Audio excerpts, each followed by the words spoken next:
கார்த்திக் 30 வயது, சென்னையில் இருக்கும் ஒரு புலனாய்வு பத்திரிகையாளர். அவர் அமைதியான மலை பிரதேசங்களை விரும்புபவர் அல்ல, ஆனால் அவருடைய தங்கையான அஞ்சலி இங்குதான் காணாமல் போயிருக்கிறார். கார்த்திக்கின் தங்கை அஞ்சலி அனந்தபுரத்திற்கு சுற்றுலா பயணியாகச் சென்று அங்குள்ள பழைய நூலகத்தை பற்றி ஒரு ஆய்வுக்கட்டுரை எழுதும் முயற்சியில் இருந்தார்.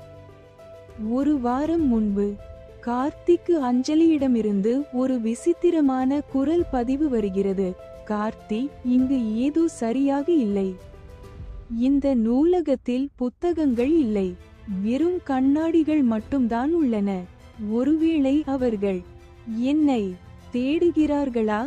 இந்த மெல்லிய ஓசை என்னை விடவே மாட்டேங்குது.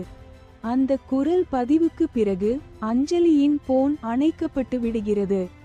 கிராம மக்கள் அஞ்சலியை பற்றி எதுவும் பேச மறுக்கிறார்கள் அல்லது பேச பயப்படுகிறார்கள். அஞ்சலி ஏன் அந்த பழைய நூலகத்திற்கு சென்றார்?